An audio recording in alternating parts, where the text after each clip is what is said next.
I can say with certainty that the state of US sanctions on Iran, the laws and regulations, are by far the most important and consequential political and legal issue facing the Iranian American community.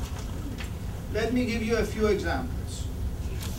There are thousands, if not tens of thousands, of Iranian Americans, permanent residents and citizens of this country, who for a variety of family reasons or personal reasons had to go back to Iran or chose to go back to Iran. And they currently live in Iran.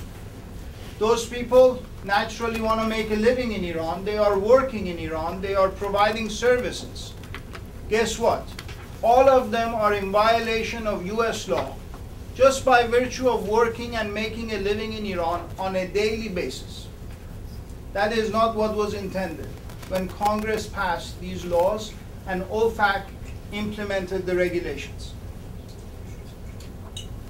There are many Iranian Americans who have never been back to Iran for more than 30 years. Yet, their parents passed away and the family business passed on to them and their siblings in Iran. So they're sitting here, not of their own volition. They are a passive owner of a certain business in Iran run by their brother or sister. Guess what? As we will explain later, they are also in violation of US law on a daily basis. Selling property. I'm sure most of the questions will have to do with selling property. Inheritance. Well, if you have property in Iran and you wish to sell it and you wish to bring the proceeds here, something that you would think could not be contrary to US interests vis-a-vis Iran, political, foreign policy interests.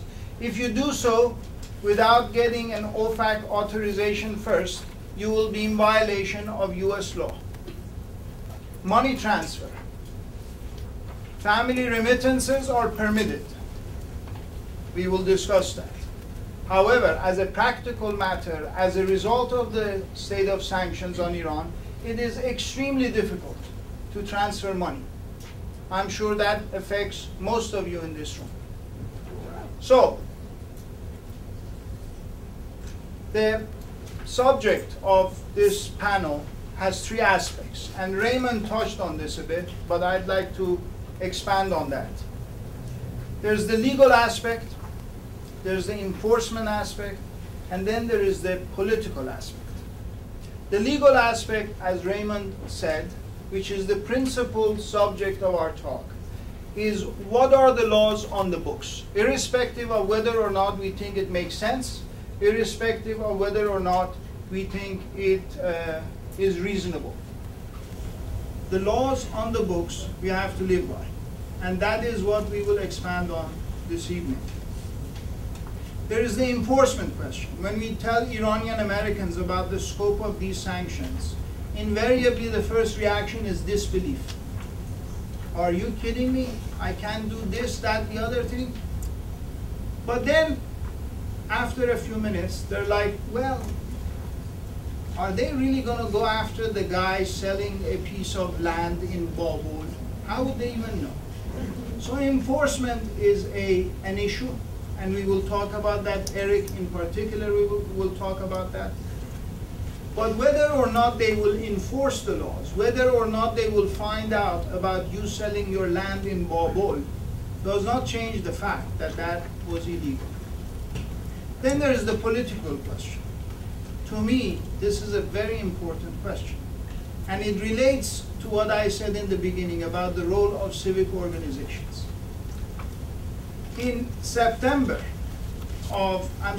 the summer of 2010, a year ago, Congress passed the latest legislation relating to Iran sanctions. We will talk about that, called CISADA.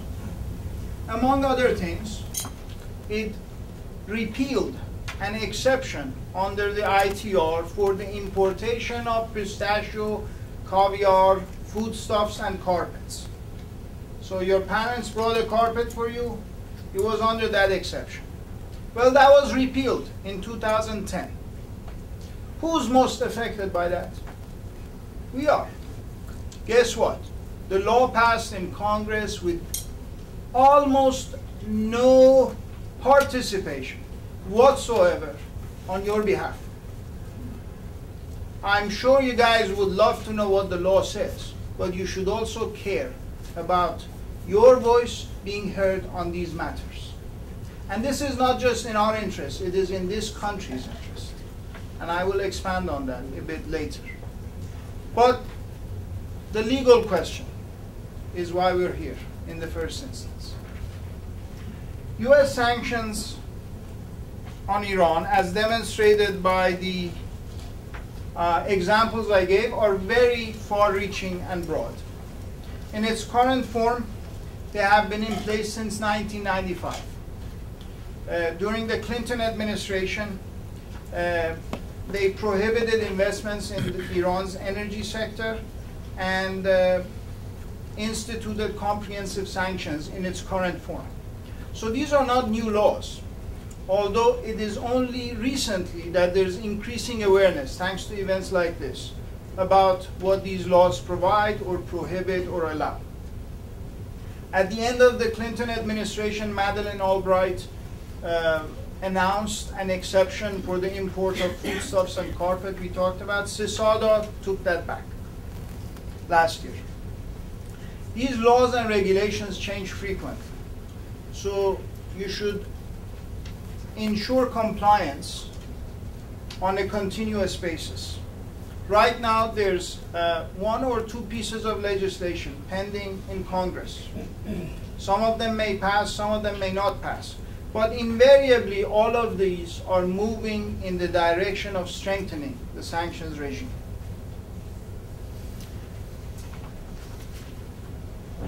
So who administers the sanctions? There is the US Department of Treasury, the Office of Foreign Assets Control, which is in charge of the US government effort to impose economic sanctions on a variety of countries, including Iran. The sanctions regime on Iran includes many elements. For example, there's financial regulations, assets regulations, human rights abuses. We are not going to touch on that because it is not relevant to most of you.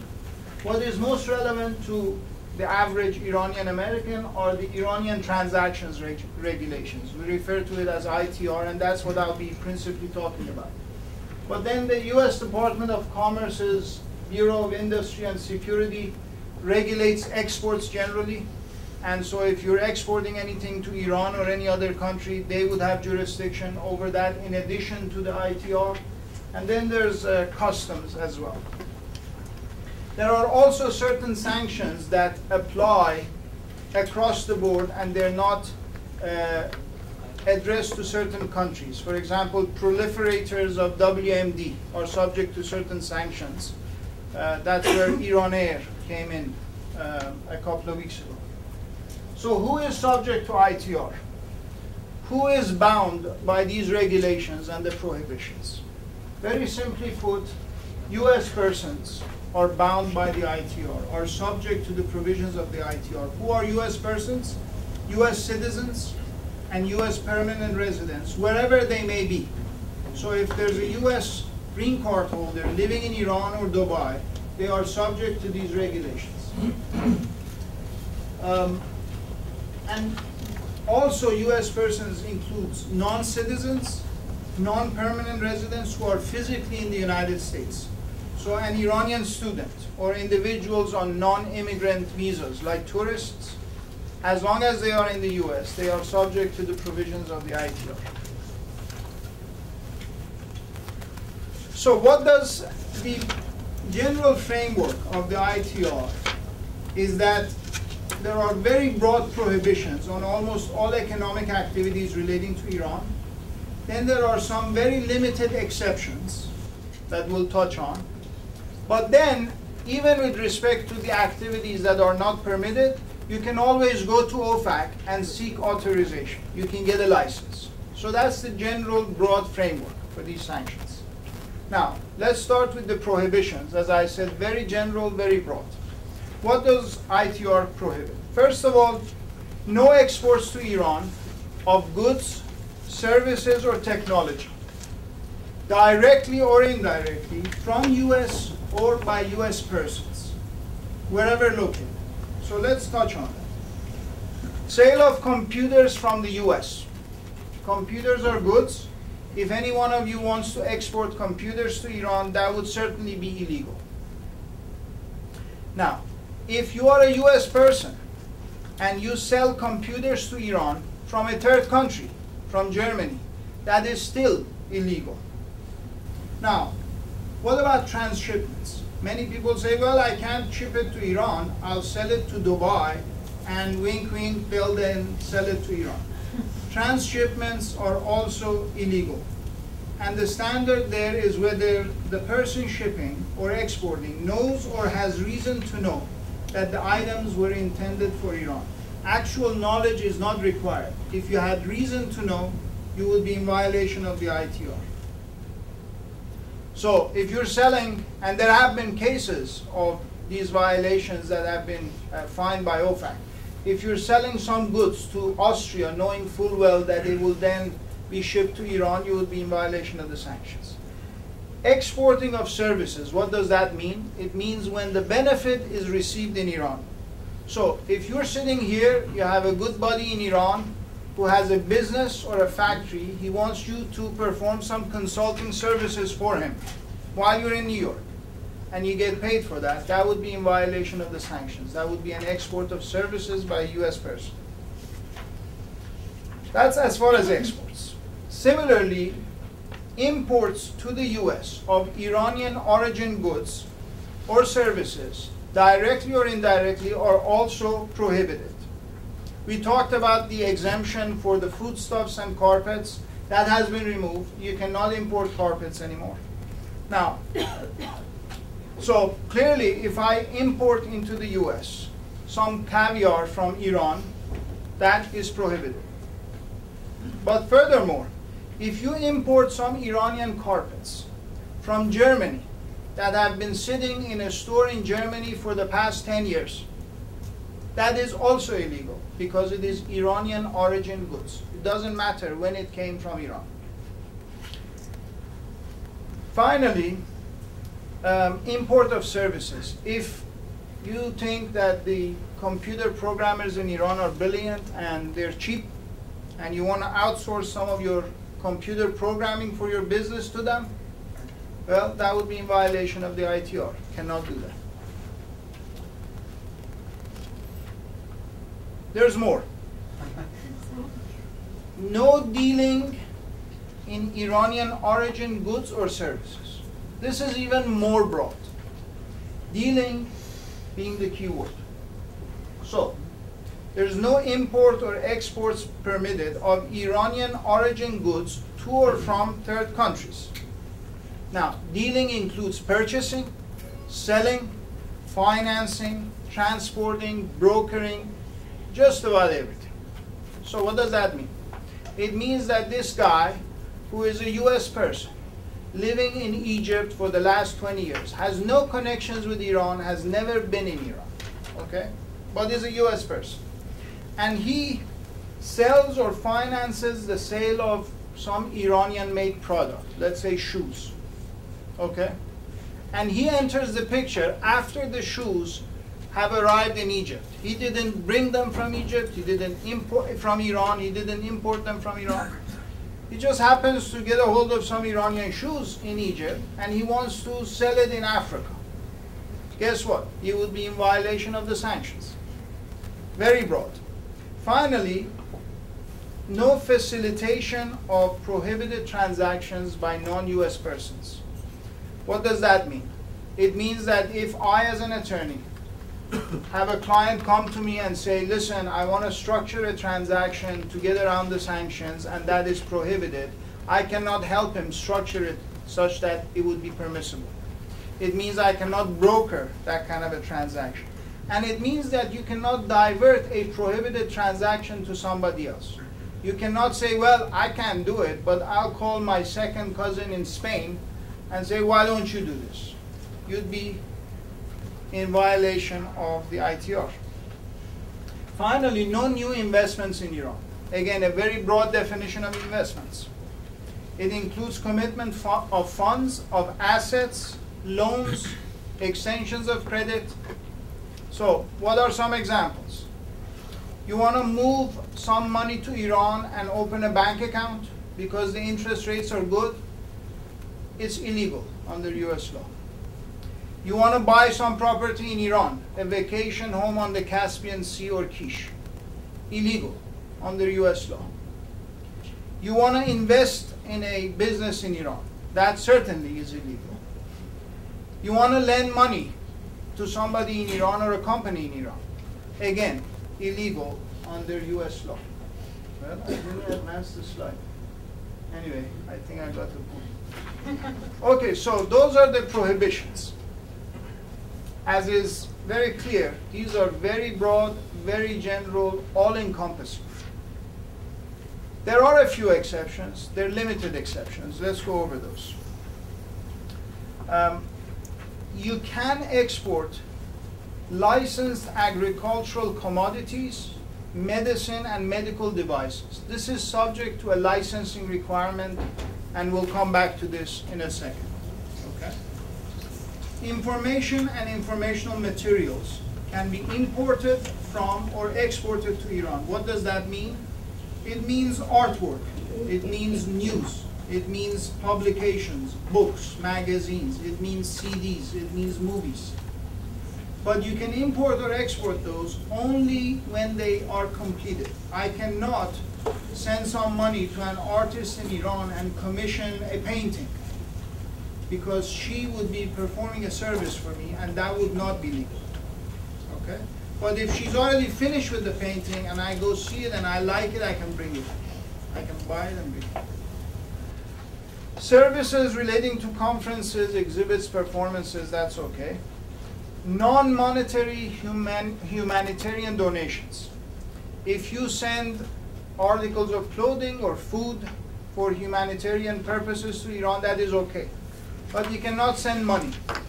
Right now, Child Foundation in Oregon and some of their principals are, I think they already were sentenced, or they're being sentenced for doing exactly that. They were sending money to Iran. Transactions ordinarily incident to travel. It is okay for us to travel to Iran. Under the Cuba sanctions, it is not okay to travel, so that's even more all-encompassing than our case. But you can travel to Iran and you can spend money, buy things that are ordinarily incident to travel. The reason you can still travel on Iran Air, although they have been designated an SDN, is because of this exception. Household and personal effects, people moving back and forth, they can pack their home, carpets, paintings, whatever they have, and they can bring it with themselves, as long as it was theirs and they intend to use it for themselves and not sell it. Gifts less than $100. My mother-in-law is living with us now, and she inquired, so I was telling her some of the exceptions. I said, yeah, you can bring a gift less than $100. She laughed. She said, I don't think you can buy anything that anybody would not be offended to receive for under $100, but that's what it is. $100 is the limit. Personal communications. That's permitted. The good news is you can call your family in Iran and you won't be in violation of this. Non-commercial family remittances, we'll talk about that in a second. And recently, they included certain software incident to internet-based communications. In the aftermath of the 2009 events, and recognizing how useful that could be to civil society in Iran, they allow that as well. So, currency transfers. A question that comes up frequently. The ITR specifically states that family remittances, non-commercial family remittances, meaning for personal purposes, is permissible under ITR. You don't need an authorization. In fact, if you apply to OFAC and seek a license, they'll tell you that they won't issue it because you don't need it. But there are certain conditions. First of all, the money cannot, let's say it's coming from Iran to the US, it cannot originate with any banks that are on the SDN list. The SDN list is the list of more than 6,000 individuals and entities that OFAC keeps. It includes Iranian entities as well as many other nationalities, and it's updated regularly. Iran Air was recently added to that list. Essentially what that means, and most Iranian banks like Bank Melli, Bank Saderat are on the SDN list. These entities are deemed to be instrumentalities essentially of the government of Iran. Any dealings with them by US persons is prohibited, and their assets are subject to being blocked. So if you go to your bank tomorrow and decide to wire transfer $10,000 to Bank Melli, chances are you won't see that money again. It will be blocked, meaning the government will take it. So the money should not originate with an SDN bank because you shouldn't deal with them at all as a US person. Second, the money cannot go directly from an Iranian bank to a US bank because US banks are not permitted to directly debit or credit Iranian banks. So it has to go from Iran to a third country bank that is not an American bank. And then from there, it can come to Citibank here in New York. Now, the funds also should not be the proceeds of a prohibited transaction. If I sell my Caspian Sea vacation home without authorization, that is a prohibited transaction, we talked about that. And then if I want to bring the money, that transfer itself will also be prohibited because the transaction was prohibited. So, subject to those, you can transfer money. But as a practical matter, it's very difficult these days to transfer money because American banks are very skittish. They have compliance programs in place. They're under a lot of pressure. They don't want to violate the law, and there's not much upside in them processing wire transfers this much from Iran. So they say, you know what, if it has Iran on it, we don't want to touch it, okay? So they, in many instances, they reject these transactions. Hawale is what a lot of people use. They are informal money transfer entities, okay? We all know about them. Many of us have probably used them. For a variety of reasons, mainly concerned with money laundering and terrorism financing, the conducting of a business of Hawale is certainly illegal. Okay, the prime example is Mr. Banki, and I'm sure Eric will talk about that. And this is not unique to Iran. You cannot do a Hawale from anywhere, really. Okay, so you should not use Hawale if you want to be in compliance with US laws. And also there's risks, practical risks associated with that. And then when you try to transfer the money, you should provide very adequate documentation to give the bank a heads up, to make sure that they're comfortable with the transaction, to make sure that there won't be any problems. So that's as far as transfer of funds, and we'll talk more about that later. As I said, if there's a transaction that you're contemplating relating to Iran, and it is prohibited under ITR, and it doesn't fall under one of the limited exceptions, you still may be able to do it. But what you need to do is to go to OFAC and essentially seek permission. You file a license application, you tell them what you want to do, and they will decide whether or not they authorize it. Grants of licenses by OFAC are discretionary. There are no particular guidelines. They are driven by US policy considerations. If they decide that what you want to do is not contrary to US interests, they will issue the license. Selling property in Iran, bringing the money, they usually issue the license. If it's more political, they'll go to State Department and the White House and they'll consult, and then they'll decide what to do. Licenses will have terms, so you should use it strictly in accordance with the terms. It's usually for a one-year term, for example. So if you want to sell property, you have 1 year to do it. And they're not blank checks. They're only applicable to the particular transaction that you applied for, not anything you want to do. And then finally, there's the AgMed program that I touched on. Many companies, Kraft, Monsanto, these guys have licenses to export agricultural products and medical equipment to Iran. And for that also you need to apply for a license, but it is less discretionary. If you meet certain criteria, OFAC will issue the license. So to summarize, and before turning it over to Eric, let me just reiterate and re-emphasize a couple of points. U.S. persons are prohibited from structuring transactions with an eye towards circumventing the ITR. So if you have an idea and it's a violation of ITR, it doesn't matter how creative you get in circumventing that, in making it appear as though, well, it's going to China and then from here to there. It's illegal. Okay? Recently, there was an indictment of 2 American companies who were selling laptops to Dubai. And the guys in Dubai were issuing, certificates saying that this is intended for Dubai. And then from there, they would transship it to Iran. They were indicted recently in April by the US authorities. So you cannot do indirectly what you are prohibited from doing directly. And finally, and most importantly, beware of dealing with SDNs, because your assets may be at stake. And you can check the list of SDNs. It's a very long list. It's not very user-friendly on the OFAC website, or you can have your attorney check it or whatever. So with that, I'll turn it over to Eric. Thank you for your time.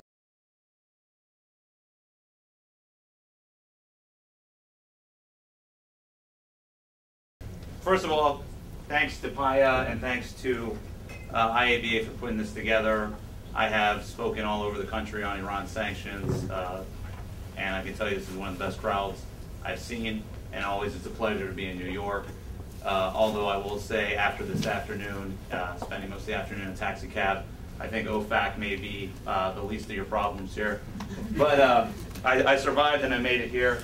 I'm just going to skip over Ron's presentation. I think a lot of it Babak had already covered, and certainly the latter part of it I'm going to cover. And we will get to mine right here. And I think we actually missed the title of this. This was originally titled So What, and I'll explain why in a minute. I think there is a lack of, or maybe it's an abundance of cynicism about Iran sanctions. And I'm somebody from a presenter standpoint who is very anecdotal, and let me start off with an anecdote about why I make this statement. Last Friday, when I was sitting in my office preparing my presentation, I got a phone call from a gentleman in San Francisco, and let's just say his name was Ali. And he said, "Mr. Ferrari, I've been reading all of your articles online, and I'm particularly interested in this one about green card holders who go back to Iran to work." And so here I am, listening to him say he's read my articles and thinking, wow, this is great. Somebody actually reads what I write. Fantastic. And right as I'm about to pat myself on the back, he says, "Yeah, I shared it with my friends and we all laughed at you." I say, "You laughed at me? What are you laughing at me for?" He goes, "Because what you're saying is ridiculous. Anybody can go work in Iran. The U.S. government's never going to find out. So what about sanctions?" So that was actually the title of my presentation is So What? And that's kind of what I want to talk about. We're going to talk about once you've broken the law, what happens from an investigation standpoint, from a civil penalty standpoint, from a criminal prosecution standpoint. And really, the million-dollar question is so what? Okay, so the law is there. What's going to happen to me? Laws are only as strict as they are enforced. So if you have a law on the books and it says this, but nobody's out there investigating violations of those laws, and nobody's out there penalizing anybody for violating those laws, then who cares? Is it really a law? The Iranian American community has been buzzing about OFAC for the last year. I know I've been all over the country. Babak has been all over the country talking to groups of people just like this one about Iran sanctions and what it means for average, everyday Iranian Americans and how to comply with it. But is all that talk really warranted? Well, here are 5 cases from the last 2 years where we had violations of Iran sanctions, and you can see some of the penalties that came down. First, let's start with Mahmoud Reza Banki, who was prosecuted right here in the Southern District of New York in Manhattan, 30 months imprisonment. Mr. Banki was transferring funds to and from Iran, and he was convicted of not only violating the ITR and its underlying legal authority, IABA, which we'll talk about in a second, but also of running a money laundering business. Okay, and there are some other charges in there as well. Hassan Sefi is one that hasn't got a lot of attention, but he was part of a larger indictment of a number of people who were involved in the export of helicopter parts to Iran. And when I read the indictment, at first I thought, well, okay, you know, what were these parts? Of course, maybe they're dangerous, but they're actually these that look like little nozzles and little pieces. Regardless, 56 months in prison. Dr. Amir Nazmi is the chemist from Philadelphia. I believe he was putting together some sort of chemical software, and he was sentenced to 48 months in prison. Sayed Mahmoud Mousavi, 33 months in prison, and the judge decided to take away his citizenship, and he was sending money to Iran.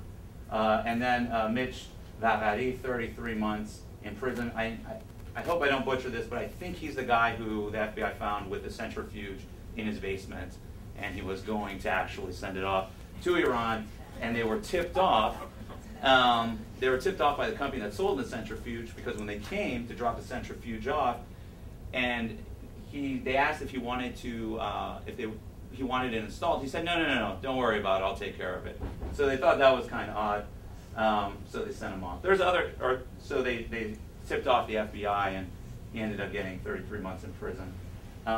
Let me say something about these sentences, okay? Well, actually, let me say 2 things. First of all, anybody who practices in the federal criminal arena can tell you almost nobody goes to trial, okay? Because the odds are stacked against you. But in true Iranian fashion, 4 out of 5 of these people did go to trial, and unfortunately, all of them were convicted. Also, what I would like to say is that these sentences are light. And that's not my moral opinion, it's not my personal opinion. The U.S. Sentencing Commission, which is the body that actually recommends certain guidelines to be imposed for certain violations, recommends for a violation of IABA, which is what the ITR is promulgated under, for somebody with a criminal history category of 0, they've never been in trouble, first-time violation, but they violate Iran sanctions, they recommend a minimum sentence of 51 months. So over 4 years, okay? So that's what guideline range you'll fall into. Stiff penalties. These guys actually came in a little bit low. I think judges in those cases used their discretion to depart downwards.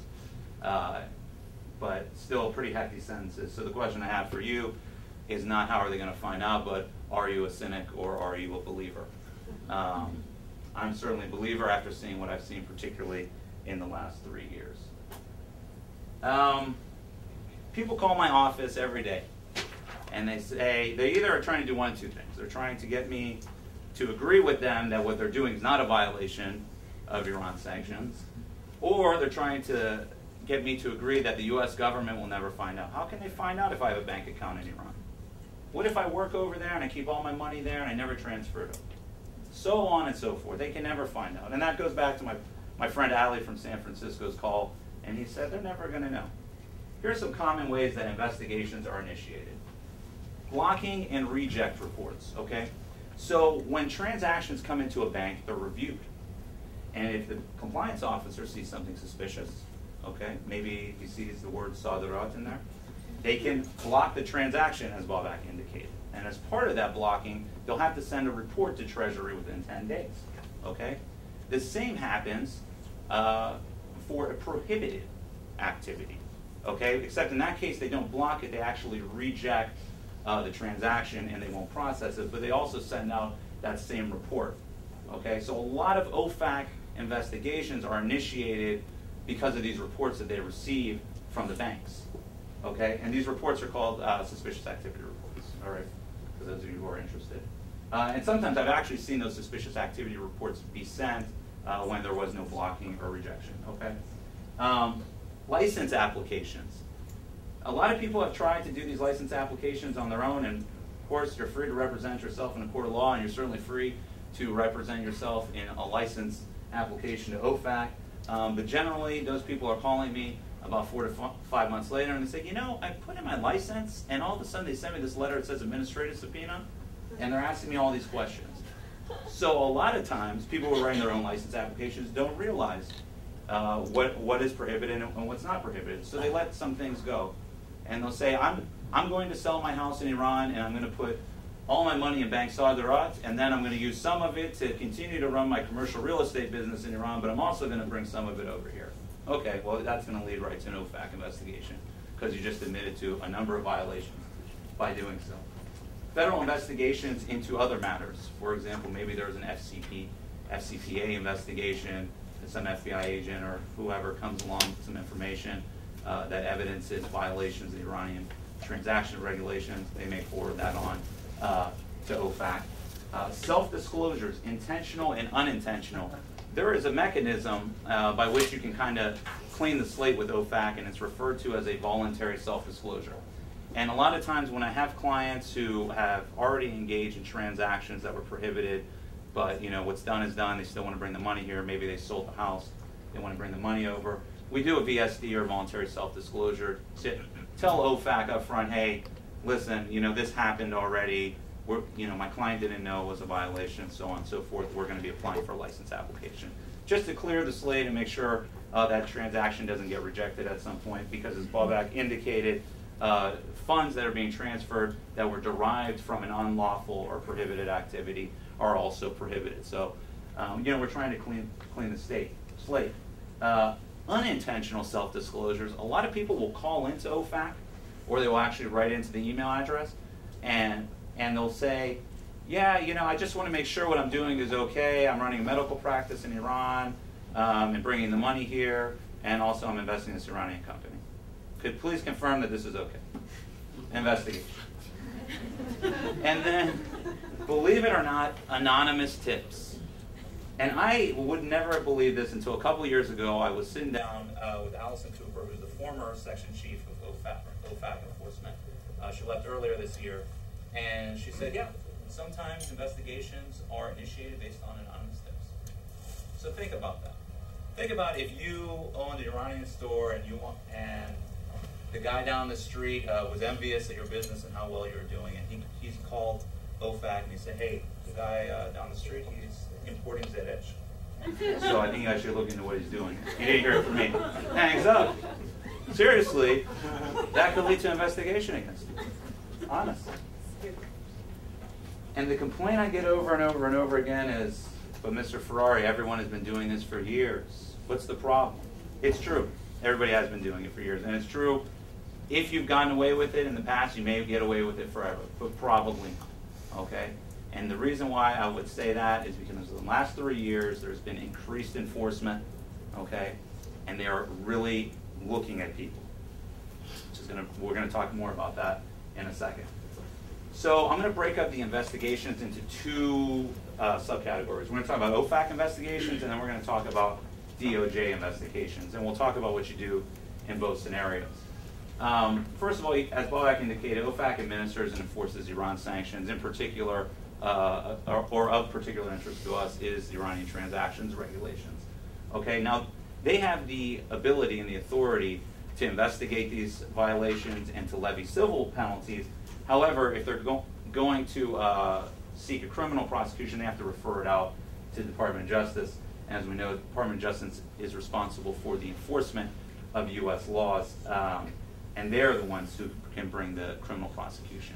However, they don't need OFAC to tell them to investigate or prosecute you, okay? An FBI agent picks up a leak and go and do it on his own, okay? So just because OFAC never knew who you were doesn't mean DOJ did it and DOJ is not investigating you. And believe me, you would much rather have OFAC investigating you than DOJ. OFAC enforcement. How do you know that you're under OFAC investigation? Well, one day, you'll go to your mailbox and you'll get this letter from the U.S. Department of Treasury. They're right across the street from my office. And it'll say, administrative subpoena. Dear Mr. or Mrs. So-and-so, please give us information about the following activities and any documentation to support the material, the information you're giving us. And you have 30 days to provide that, okay? You can ask for an extension. They will give you an extension. However, in some instances, they make you sign a tolling agreement, which means that you are extending their authority to investigate the matter for a longer period of time than they would have been authorized to under the statute of limitations. OFAC has a 5-year statute limit, or these violations have a 5-year statute of limitations. So if you did something in 2005, they can't engage in any enforcement action against you as a result. However, if you're under investigation and you got 1 year left and you're asking for an extension, they may very well say, okay, sign this tolling agreement. It says that the statute of limitations is extended. Your response is under penalty of perjury. All right? That means that if you lie, you're misleading, or you're just not forthcoming with OFAC, you can get in trouble for that, okay? And I will tell you, honestly, if you go back and you look through these indictments of these people who have had criminal prosecutions brought against them, a lot of times they lied to OFAC, or they weren't forthcoming with OFAC. Don't lie to them, okay? You're just making things worse, because I have good relationships with a lot of the investigators over there, and there's nothing that makes them more upset than being lied to, all right? So don't do it. So a couple of different things could come into play, and this is where I'm going to supplement this slide with what Ron would have said. There's penalties under IABA, which is the legal authority that allows for the ITR to exist. The civil penalties are $250,000 per transaction, or up to twice the value of the transaction, okay? And or up to 20 years imprisonment. So those are the penalties. OFAC could issue the civil penalty, as we talked about. DOJ be responsible for prosecuting the case, and the judge will be involved in the sentencing aspect. But from OFAC's perspective, they can do a number of things. One, return of no action. They basically send you a letter. I've seen a couple of them, thankfully. And there's one line that says, we're not going to do anything about this case. Fantastic. Cautionary letter. Yes, you have violated the sanctions, but we're giving you a warning, don't do it again. No problem. Pre-penalty notice. OFAC will say, okay, you violated the sanctions, and this is what we're going to penalize you. You have X amount of days to respond to us and tell us why the penalty should be mitigated. Or maybe in some cases, we shouldn't issue a penalty. So you have that opportunity. Or they could just refer it out to DOJ, which is the next part and most of what I'm going to talk about for the rest of this presentation. U.S. attorneys' offices across the U.S. have been actively prosecuting these cases, okay? And how do you know if you're under a federal criminal investigation? It can happen a number of ways, but what I've been seeing most in my practice is you're sitting at home one day and you're watching, well, Oprah's off the air now. Who's on the air? Dr. Phil, is he still on the air? Dr. Okay, well, I'm usually in the office, so I don't get to watch any TV. But let's say you're watching Top Edge, okay? And you hear somebody's at your door. You go there, you got two nice guys, well-dressed, Agent Harris, Agent Smith, and they say, hi, how are you today? We're here from the Federal Bureau of Investigation. We wanted to ask you a couple questions about these bank transfers.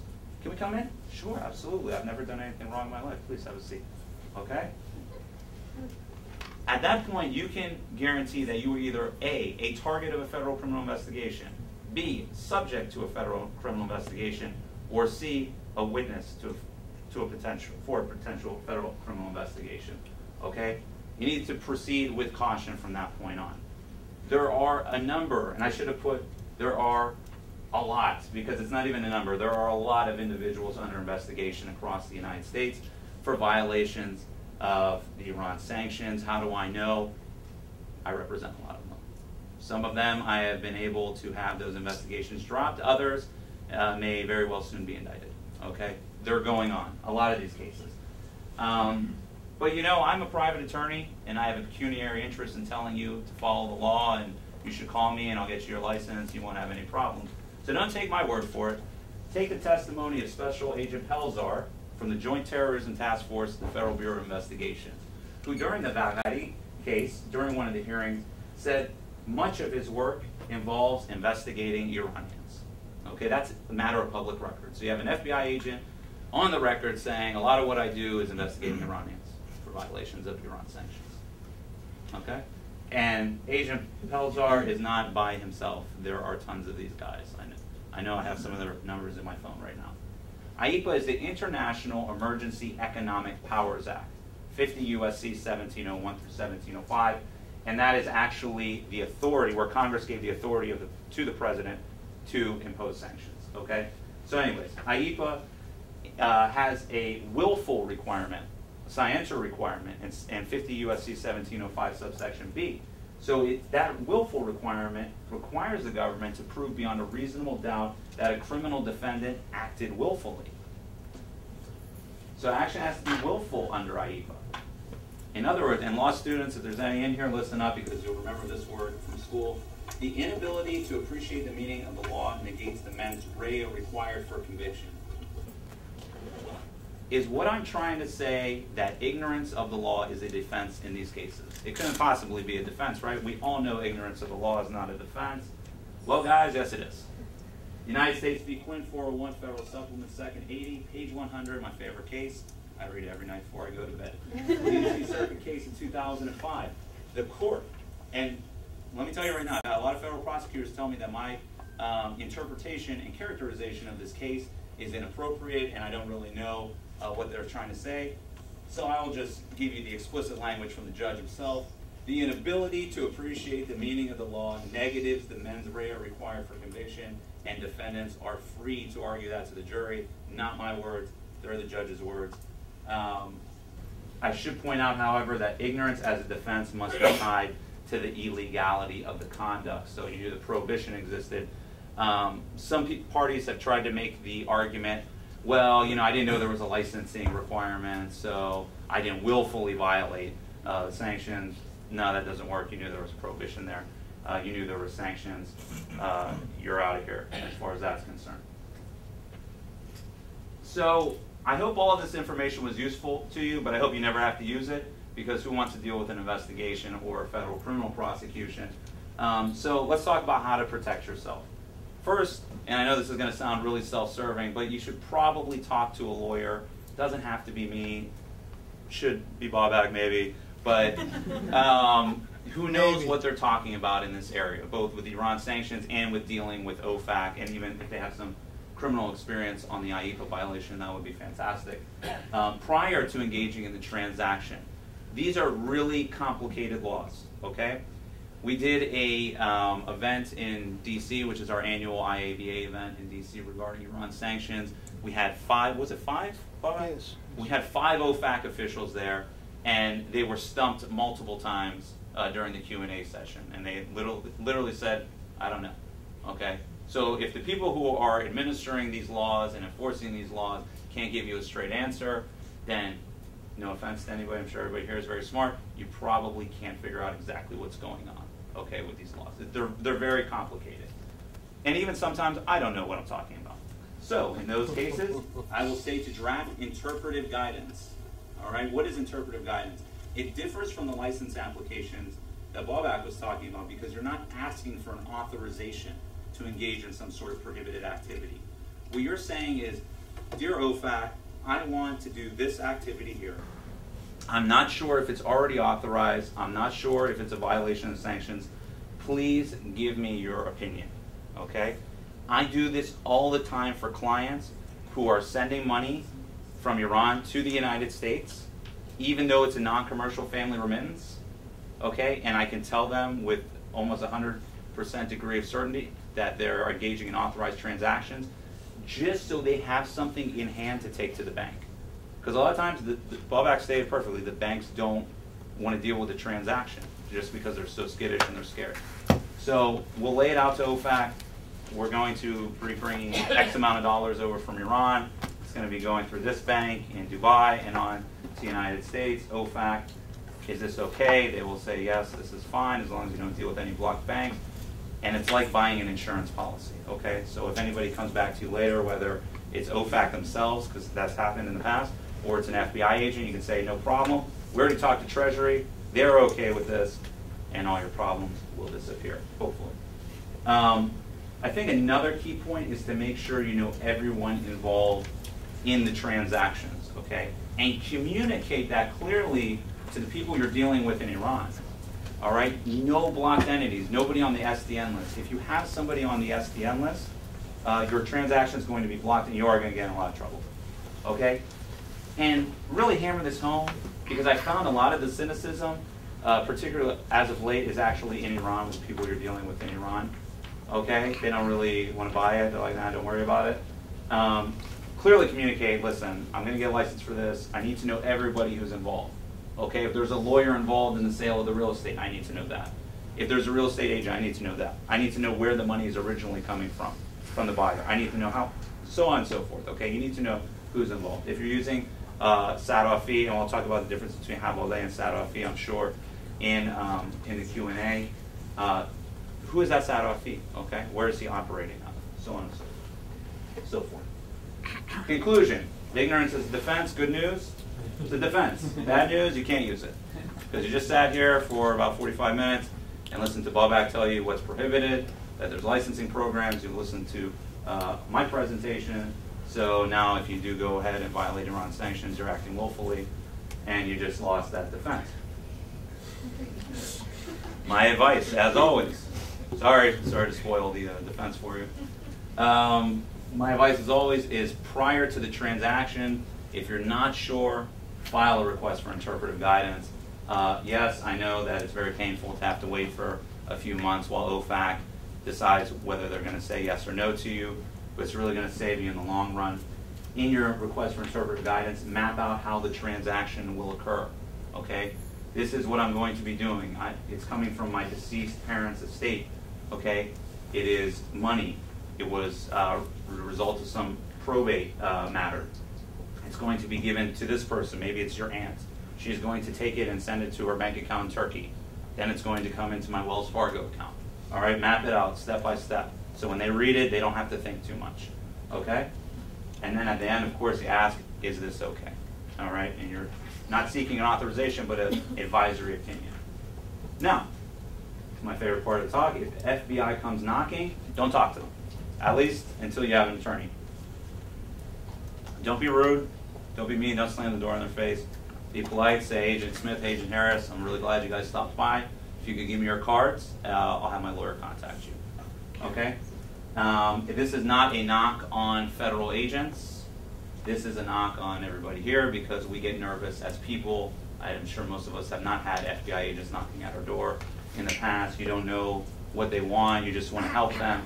You may say something that's wrong, that mischaracterizes the situation, and get yourself into more trouble. I'm going to take it a step further since Ron wasn't here, and go into a little bit about what to do as an attorney. If you get one of these cases and you're not a defense attorney, or you've only done state stuff, you haven't really done anything at the federal level, get the agent's card, call the agent, ask him if an AUSA is already involved in the case. Sometimes they are, sometimes they aren't. Even if they aren't, they may be able to get you somebody to talk to. Talk directly with the AUSA. A lot of times they're going to want information. If you're talking to your client and you see there's definitely an egregious violation of Iranian transactions regulations or some other sanctions program, I wouldn't go in and debrief the government personally. A lot of clients want to, but if you do say, Mr. Attorney, or your client tells you, Mr. Attorney, I want to go out and talk to the government and I have anything to hide, make sure you get what we call a proffer letter. Okay, a proffer letter will exonerate you to an extent during that debriefing, in that they can't use anything you tell them against you later on, although they can use what's called derivative use.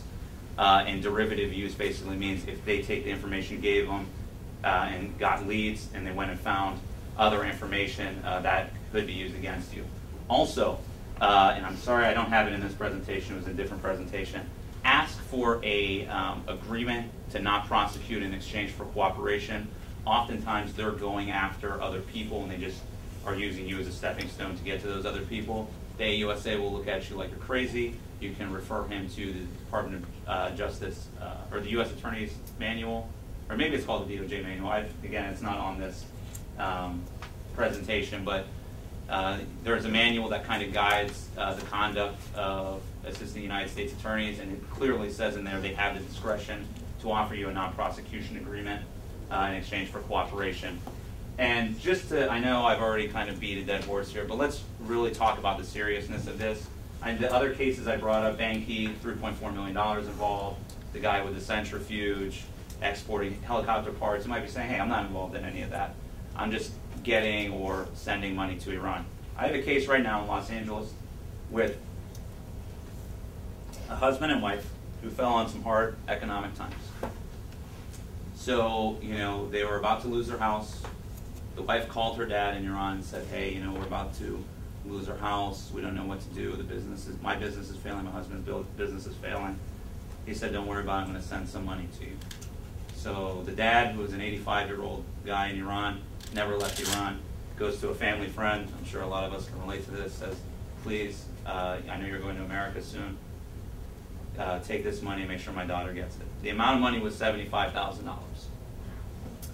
About 4 months later, FBI is knocking at their door, okay, and wants to prosecute, well, is investigating, and the AUSA wants to prosecute for violations of Iranian transactions regulations. And I showed under profit letter, of course, I showed them where the money had gone. I said, look, first of all, this came through a foreign financial institution. That's not a violation. Second, they went to pay their mortgage with this money. They paid the daughter's tuition. They went to Costco with the money. I said, you want to impanel a jury in Los Angeles County, California, which is the home of the largest Iranian American population, and ask that jury to convict 2 people who received $75,000 from their grandfather to pay their bills in America. And he said, we want to prosecute people who violate the law. So that's what you're up against. That's it for me. Thanks. Are you engaged in facilitation as an attorney assisting in these types of matters? Okay, right? Yes. 2 parts really to that answer. Part 1 is that because the laws are always written by lawyers, we carved out an authorization for ourselves. So certain legal services are authorized. So as a lawyer, you can represent people in Iran. Okay, there is the question though, however, if you are assisting somebody who's engaged in prohibited activity, and it's outside of that legal services, then potentially, yes, there's facilitation. And what I was thinking of in particular, I just successfully defended a case with an immigration attorney who had money sent here as part of the importation of financial services, EB-5 visa, except that she had told her client it was okay to send the money from Bank Saudara. Okay, in that case, I can tell you OFAC returned no action, so they didn't do anything. But I do think you are running some risks there. Just to add to that, I should point out, since you're a lawyer, that there's section 560, 525. That is the exception that Eric referred to, and it's very specific about what you can do. But nevertheless, the question of facilitation comes up a lot. I'm a member of a OFAC working group in Washington, and it's a very fine line between advising people as to U.S. law and representing them before U.S. tribunals, as opposed to facilitating an otherwise prohibited transaction. So that's a very good question, and the answer is not always clear. It's pretty fuzzy, but you also should look at 525. So if you have relatives that, let's say, passed away in Iran who own real estate, who left you the real estate, just so I'm clear, so basically, are you allowed to liquidate that real estate and move the money to the U.S.? I'm just trying to get an understanding. What do we need to do? Authorization to do that. The property in Iran is basically Iranian origin goods, so dealing in that requires authorization. Moreover, you probably are going to want to hire a lawyer in Iran. To hire the lawyer and pay them, you need authorization. So essentially, you have to seek a license and obtain a license to sell that property and bring the money. If you sell the property without a license, it's a violation of ITR. Even if it's family, like you said, there's a family transfer? Yeah, the family remittance only deals with funds. So a lot of times people say, well, it's a family remittance because it's derived from the sale of inherited property. It doesn't work that way. Okay, it's only if you get $10,000, for example, and it's just cash that you inherited, it can be sent over under that general license, but not if it's from the sale of property. How far back do they trace the origin of the funds? So, for example, if you're selling your property and the funds that are used to purchase that property are coming from Saderat, or how many different degrees do you have to worry about, or as long as you're dealing with a foreign bank, are you okay? How far back do they dive into that transaction? Basically, the question is how far back do they trace a transaction and the legality of that transaction. Basically, as long as you are a U.S. person, they certainly are going to go back and try to figure out what you did, when you did it, and whether or not that was a violation of ITR. And for example, right now we have a client who is a professional in Iran. He's a healthcare professional. He provides services, he makes money, he transferred funds for his kids here to get an education. And as Eric said, they're knocking on his door. And the question to them is, what are the use of funds? They're concerned about money laundering and all that, but they're also concerned about the source of funds, which goes back to the ITR. And the question for him is, when did you become a green card holder? When you became a citizen, therefore subject to the ITR? And essentially, how did you get these funds? As Eric said, if they inherited the funds from the parents, and it wasn't a sale of property, then that's okay. But if they sold property without permission, that's not okay.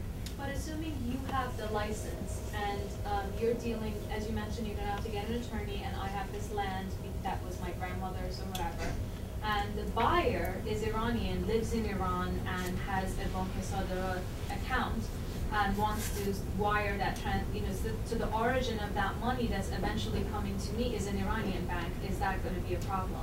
Even though I have nothing to do with an Iranian bank, I'm living here, I just want my darn property sold so I can pay my down payment here, but the buyer is Iranian. Well, I'd be interested to hear your thoughts on this as well, but my 2 cents worth is this. If your bank in the US, as part of the wire instruction transfers, sees Bank Saderat in there as an originating bank, you have an issue. And their compliance programs are such that they will pick that up. So that's point number 1. But as a practical matter, and as Eric said, even the OFAC folks who are enforcing and administering these laws don't have answers to these, because these are unintended consequences. The fact that there's such close relations still between the Iranian American community and Iran, which is, for example, not the case with the Cubans, has tripped us and has tripped OFAC. It's just that until recently they were not aware of all of this. But as a result of events like what Eric mentioned in Washington, they are increasingly appreciate that, the example you gave poses some practical issues. So you have to be very careful. You have to make sure that the transaction originates from a non-SDN bank. And how exactly you do that, it's not necessarily that simple. Just to add on to that, if you tell OFAC in your license application the buyer is going to send the payment from Bank Saderat to some SADA fee and then on, they're not going to authorize that, period. So, the only real way to get around it is either have that person open an Iranian buyer open a new bank account in Iran, put the money there, and then send it through the SADA fee. Or just take the money out as cash, give it to SADA fee. If there's any indication Saderat is involved as an actual part of the transaction, it's not going to fly. Yes, please. So there are a lot of businesses that sell Iranian goods. You mentioned Zesh. All of those businesses have licenses, or the importers have licenses to sell those goods? No, as a result of CISADA last year, I don't. Can you guys repeat the question for people in the back? Sure. For importers of Iranian origin goods, and I imagine you're talking about foodstuffs primarily, do those people who are selling it or importing it have licenses? And they don't, because under CISADA last year, they actually banned the importation, the commercial importation of Iranian origin foodstuffs and carpets. And the ban includes denying all license applications to import those items. Now I know the price of Zeresh did go up a little bit. I felt it myself, and sitting in my wallet. But at the end of the day, a lot of that you're getting now is either it's either stored from a long time ago, which I've heard from people, or is just brought in violation.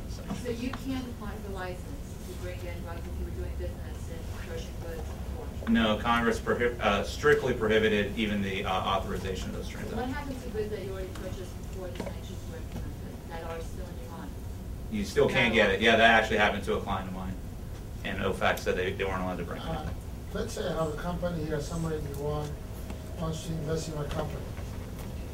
And I can get an OFAC license to do this. Is it possible?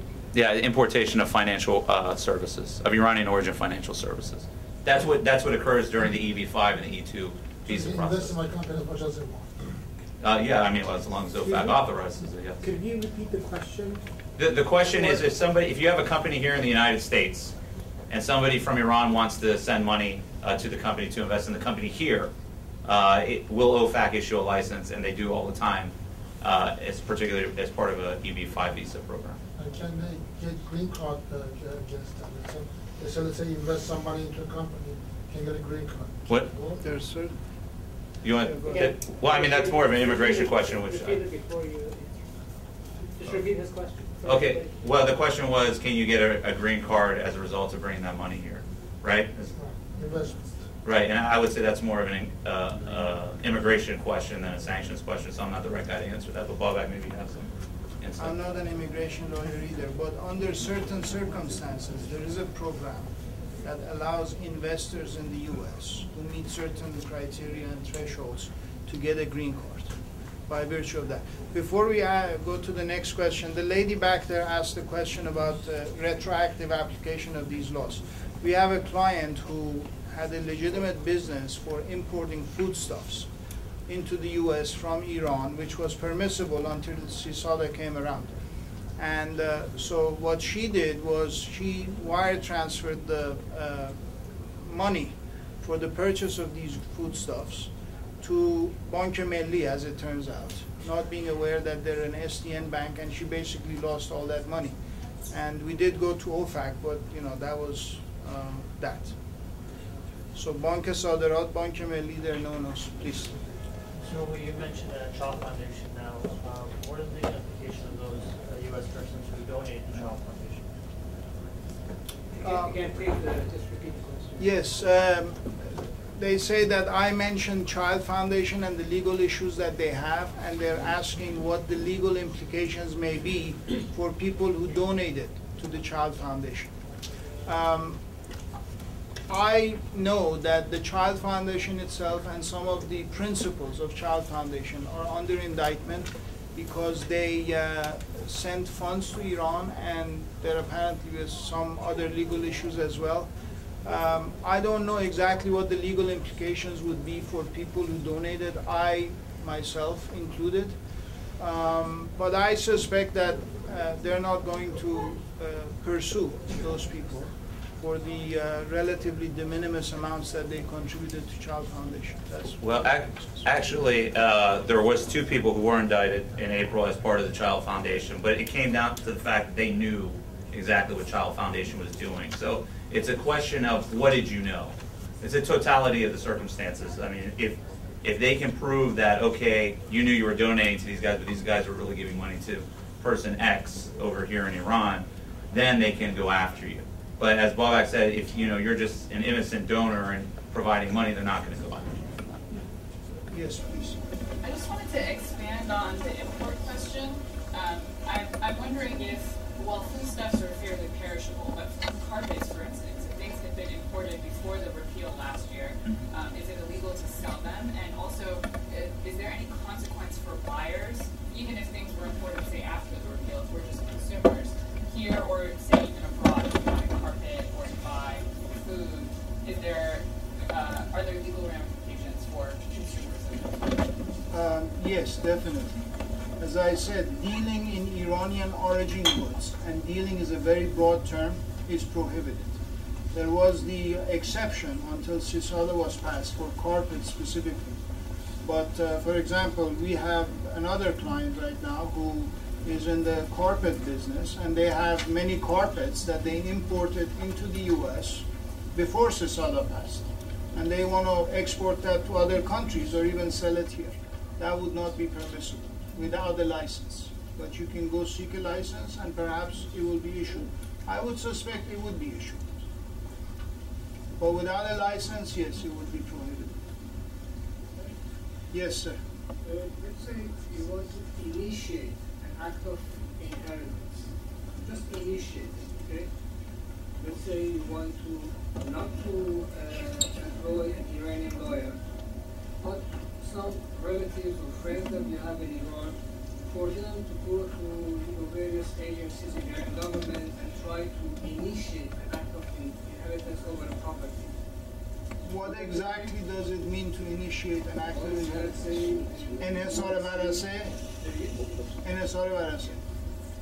To get a order essentially from the government to the effect that so-and-so, so-and-so, so-and-so have inherited some of the wealth of this deceased person. Without employing any lawyer in Iran, because I know that would be illegal, but just yes. some other relatives. I don't know what you think, but off the top of my head, I don't think that would be an issue. And I'll add something here. Eric aptly pointed out that these are not just laws on the books for the hell of it. They are enforced, and sometimes the sentences or the fines are very significant.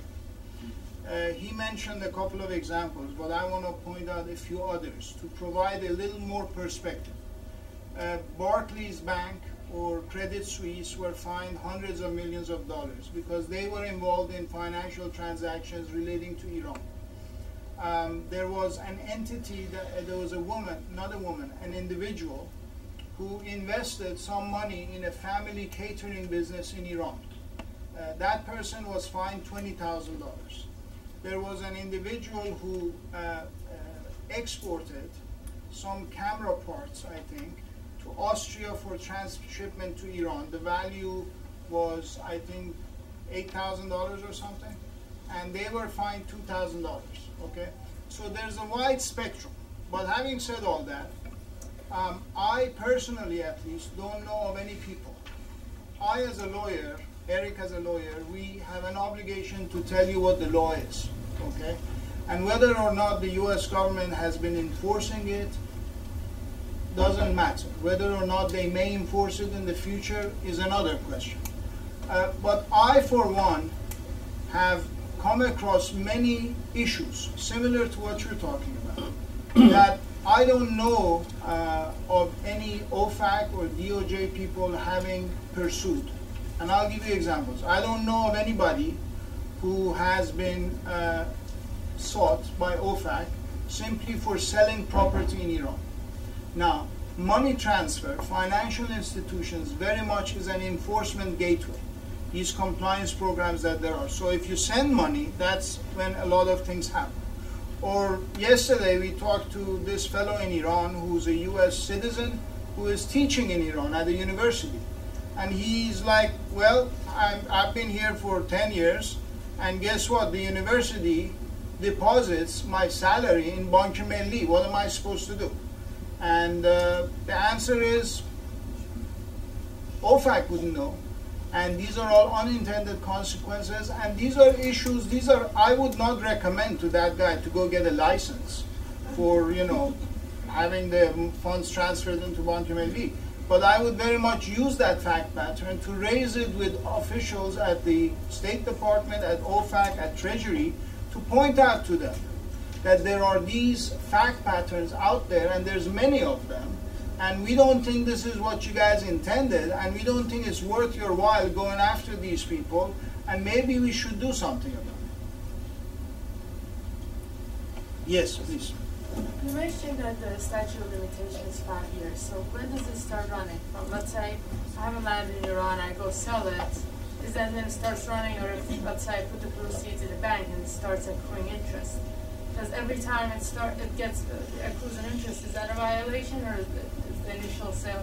Well, if you put it in a bank account that's your own bank account, then you're engaged in a prohibited activity because you're dealing for Iranian origin financial services, so you're violating the law there. The sale of the property is a different transaction, which is prohibited. So you're actually, let's say you sell the house in, I don't know, July 2009, then until July 20, this is why I didn't go be an engineer, I went to be a lawyer, 2014, I guess, would be when that statute of limitations runs. But if you have a bank account you're accruing interest in, with the money derived from that, you're still going to be liable for the transaction. Okay, so it's 5 years from the date of the transaction. Yes, please. Yeah, if somebody has a land in Iran and the land has been seized, and the guy hired a lawyer to get his land back, is he doing something against the law? Yeah. Yes. Yeah, we have cases like that, and you ought to apply for a license, and in all likelihood they will issue you a license, after which you can go hire the lawyer and hopefully get your land back and then sell it and then bring them up. But if this happens, he start hiring the lawyer 3 years ago, before the sanction starts. So what's happened? Well, no, the sanctions started in 1995 under a series of executive orders issued by President Clinton. So the sanctions have been around for a long time. Anything that was engaged in prior to the sanctions, obviously the statute of limitations would have already ran, but they couldn't punish you for it because they're ex post facto. But maybe what you meant is that you weren't aware of the sanctions regime. You sold the property 3 years ago. No. Was that the question? He start hiring a lawyer to release to get back the land. Okay, and you did that 3 years ago. Yeah. So your question is, what do you do now? No, we are doing something against the law. Yes. Yep. So what we have to do? Well, you have a couple of choices. One is to do nothing, based on the theory that nobody's going to find out. The other choice is what Eric talked about, a voluntary self-disclosure. You can go to OFAC and tell them that this is what I did, I was not aware of the laws, and you can actually, if the transaction hasn't been finalized, you can also seek a license and say, I've hired a lawyer, but the transaction, hasn't been consummated. I want to sell this property, so give me a license, and there's a voluntary self-disclosure associated with the license request. Then you would have covered it. Yes, that lady in the back. I just want to be clear on something. Selling your property in Iran means you're violating the sanctions? Yes. If I go there and I sell property, that's conducting business? Yes, it's in violation of the sanctions, yes. So you're saying there is a way around it by applying for license. And what is this license process? Is it complicated? How long does it take? I'll tell you my experience, and then Eric can add his.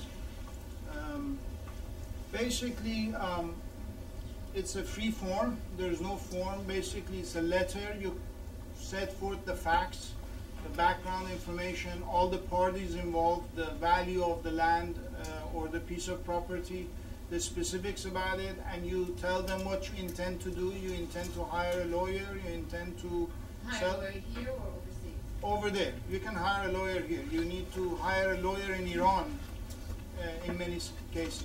So you lay that out and you seek a permission to do all of that. Usually these days for something like that it takes about 3 months, and ordinarily they would issue that kind of a license. So because approval would be about 3 months, you said? What's that? Approval would be about 3 months?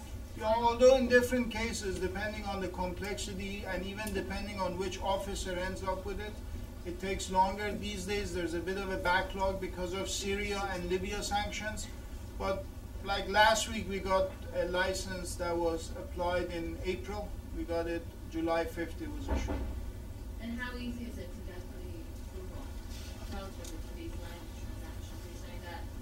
I would say, yeah, if you provide all the information up front and they don't have to call you and ask for certain things, it's fairly easy. I've never been turned down for a license application for real property, and I've done lots of them. The problem is, and I touched upon this in my presentation, sometimes when you're putting together a license application by yourself, you don't take into consideration certain things.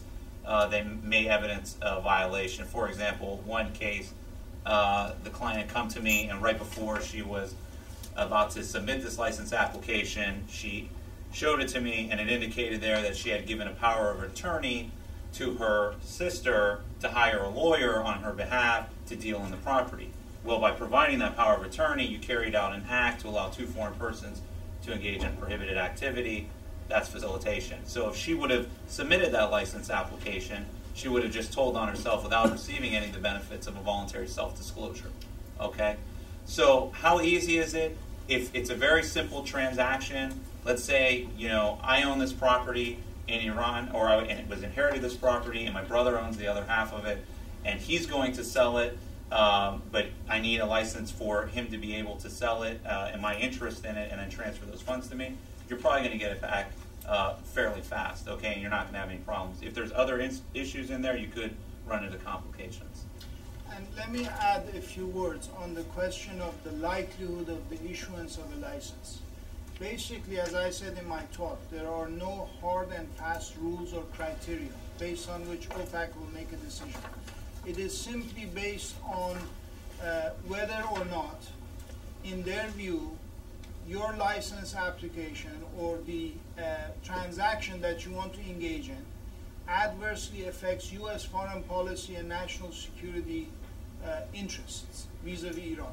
So, for example, liquidating property in Iran and bringing the money, one can reasonably argue that, you know, it would not be in the interest of the Iranian government or the Iranian economy, so they will issue that. But at the end of the day, if you seek a license to sell, you know, parts for helicopters, probably they won't issue it. And then there's a lot of gray in between. But that's really the basis on which these decisions are made.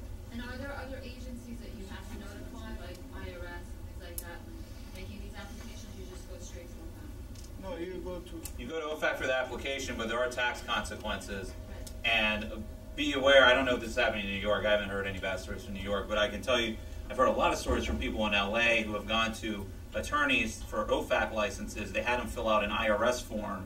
They sent that in. They said, okay, yeah, you got your license. Go ahead and sell the property, all right? So be wary of that. That said, you still have tax consequences, possibly. I'm not an accountant or a tax attorney. I can't really discuss that. But for specific purposes of getting a license to sell the property, OFAC is where you go. With one caveat, if you are planning to export certain goods to Iran, then you go to BIS, which is in charge of regulations governing exports. And that applies to all countries of the world, not just Iran. So especially with dual-use products, you definitely need to seek their permission as well. But that's separate from OFAC. OFAC is ITR and these other sanctions regulations. Yes, Mr. Can you talk a little bit, you mentioned in your talk about some of the general license items, artwork, music, books, internet communications, those sorts of things. Can you talk about the other side? So it seems clear that if you just want to export them and not receive any money in exchange for that, that's fine. But if you mentioned artwork, right? There's a painter here and wants to send a painting to Tehran, and the artist here would like to get paid for it, for example. Do you have to seek a specific OFAC license to engage in the financial transaction incident to that general license, or is that allowed under the general license? Yeah, the exception of the information and informational materials exception is applicable to the entire ITR. And therefore, if you are simply purchasing artwork, that is permissible because artwork is informational materials at the end of the day. But you have to be careful in that, as I mentioned in my talk, if you pay somebody to create artwork for you, then that's a service that you are purchasing, and it falls outside the exception of information and informational materials. And also collaborations. So if, and this comes up all the time in people writing books, say somebody writes a couple chapters in Iran here, that's not covered by the informational materials. Although I will say there is a general license found at 560.538, which allows for collaborations on academic and scientific publications. So that issue just came up recently. But for example, sending piles of finished books from here No. to there, the return, the exchange for that of the financial transactions back, you don't necessarily have to seek a specific license. Not only is it authorized, it's actually exempted in IABA, which is the underlying legal authority. So Congress actually removed from the President's sanctioning authority those types of transactions. So it's clearly covered in that scenario. How are retirement funds and pension funds dealt with? Are there exemptions, or do you need a license for?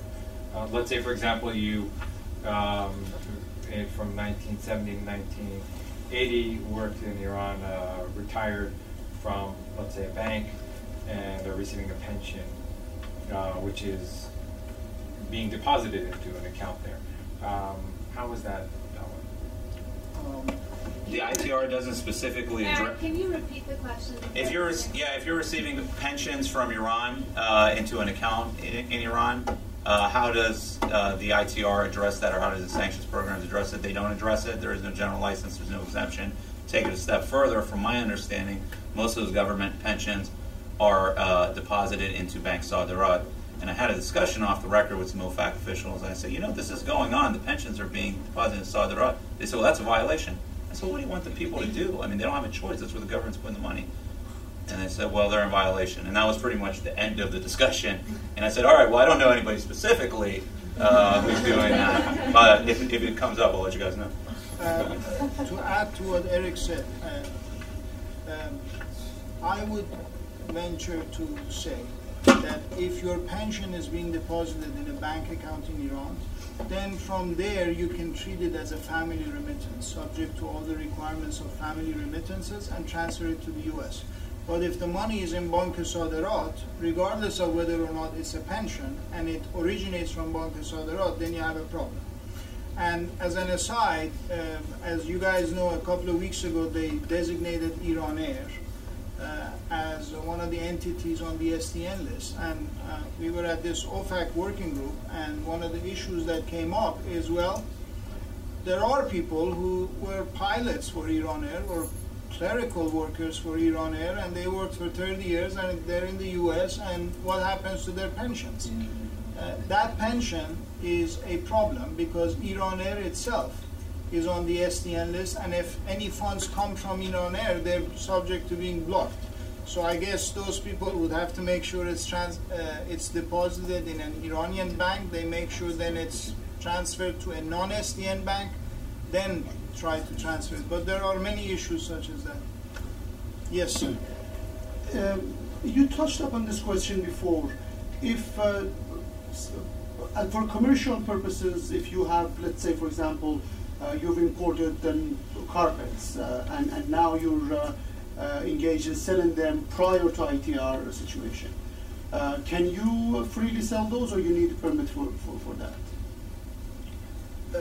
You've imported them way before this To be sure we understand, you imported some carpets before the exemption was removed. Correct. So that was legal. That was. And you own the carpets. Right. Now you want to sell the carpets to somebody else or some other country. In the US, yes. No, it is illegal because it's dealing in Iranian origin goods, and so you need to go get a license. Yes, sir. Please. Could you discuss a little bit about Havali and also Sarafi, and what is the differences? Yeah, I'll take this one because I had here's the way OFAC looks at it, okay? Because sometimes Havali and Sarafi are used intermittently, or in that manner. So Havali is if I was to go to Babak and say I have $50,000, I need to send it to Iran or to the United States, and then he called his friend in the United States and said, give $50,000 to this person, and they kept a tab of who owes who what. Okay, that's Hawala, that's Havali. That is strictly prohibited. Okay, you can't do that because the funds are never transferred through a foreign intermediary financial institution. Sada fee would be if you went to somebody in Iran and you said, listen, I want to send X amount of money to the United States, they would charge you a fee, they would take it, put it into a foreign bank account, and then send it to you in the U.S. And that's legal. That is legal, although it is not preferred. If you have your own bank account, that's preferred. And here's why it's not preferred. 2 reasons. Reason number 1 is that it looks suspicious to the compliance officers. So a lot of times they don't tell who the remitter was on those wire transactions.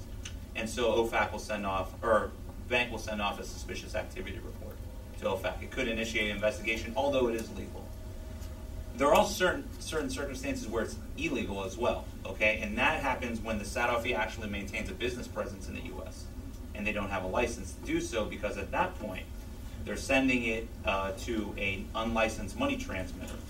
And then that brings up a whole other set of regulations and violations. But if it's a Saudi who takes the money from Iran, puts it in a foreign financial institution and sends it to your U.S. bank account, it's authorized so long as the transaction is authorized or licensed. What happens if your cousin calls you from Iran and says, listen, can you give my brother $200? It's illegal? What do you mean, cash? Yeah. No, this is a non-commercial family remittance. But if you call somebody and says, hey, give this guy $200, they're going to look at that as havoline. Yes, ma'am. Is there such a thing as a bank in Iran that is not on an SDN bank? Yes, there is. How? Okay, I guess. Sarmoye, Parsiyan, Kar Afarin, Saman, yeah. Then give a list of it. Yes, ma'am.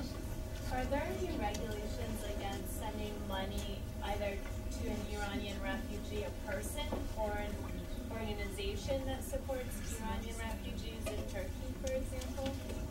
If you're sending money to Turkey, I think you're okay. If you're sending money to an organization that helps refugees and that organization is in Iran, it's a humanitarian organization, that is not okay. That is prohibited, unless, of course, you get a license. But if it goes straight from the U.S. to Turkey to support Iranian refugees? Yeah, that's fine. Because they're not, it's a country-based embargo, so they're not physically in. Yes, sir.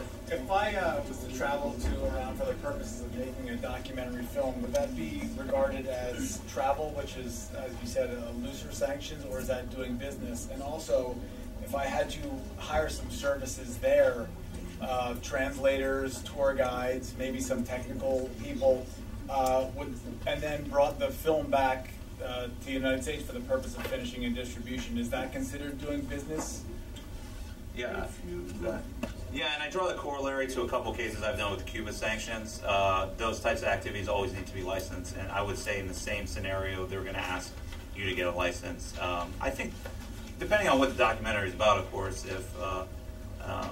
but I think they will actually license you in that scenario if you can make a good foreign policy argument. And just as an aside, you should remember that your license application is an advocacy piece. You always want to be advocating why this is good for U.S. national security, and not just basically a factual statement. So, please. The last one. Can I make it like a 6-part question? No, really it's a 2-part question though. Do these regulations apply equally and with the same force and effect to a foreign subsidiary of a U.S. entity? They apply to foreign branches of U.S. entities, but not foreign subsidiaries. But not foreign subsidiaries? No, branches are considered to be U.S. persons. Subsidiaries, they're not. That gets rid of my second question. There was one other gentleman there. Can we take that, sir? Yeah, last question. Yeah, sure. With regards to the way that, I guess, the Iran sanctions are written relative to, let's say, Burma or Cuba or Sudan, is there anything specific or unique about the Iran sanctions? And second, with regards to how zealously the government enforces them, is there any of those countries that gets more, I don't know, scrutiny, I guess, than the others? can I take this one? Yeah, as far as there's written, well, first of all, you brought up Burma. Burma is not completely a country-based program, okay? As Sudan is, as Cuba is, even though it's called the Burma sanctions, okay? So that differs right off the bat. Cuba is actually, the Cuba program is actually promulgated pursuant to the Trading with the Enemy Act of 1919, or I think it was 1919. Whereas the Iranian transactions regulations were promulgated pursuant to IABA. Okay, so there's a whole different set of restrictions in there and a whole different process for the imposition of those sanctions. Now, you brought up the question of enforcement. Let me throw some numbers at you. 2009, 1,000 OFAC investigations were initiated. 66% of them were for Iran sanctions. Okay? So that's over 660 some odd investigations. So OFAC was sending out nearly 2 administrative subpoenas a day for violations of Iran sanctions. So that should answer your question right there. If you look back 7 or 8 years ago, the civil penalties announcements were ripe with violations for Cuba sanctions. Under the Obama administration, the focus has changed from Cuba and even, I would say, to some extent, the global terrorism sanctions regulations, and has moved towards Iran and the foreign narcotics kingpin sanctions regulations. Iran is the big fish, and that's why we're hearing so much about it these days. Well, thank you very much. And you have concluding remarks? Yeah, I can go back to this.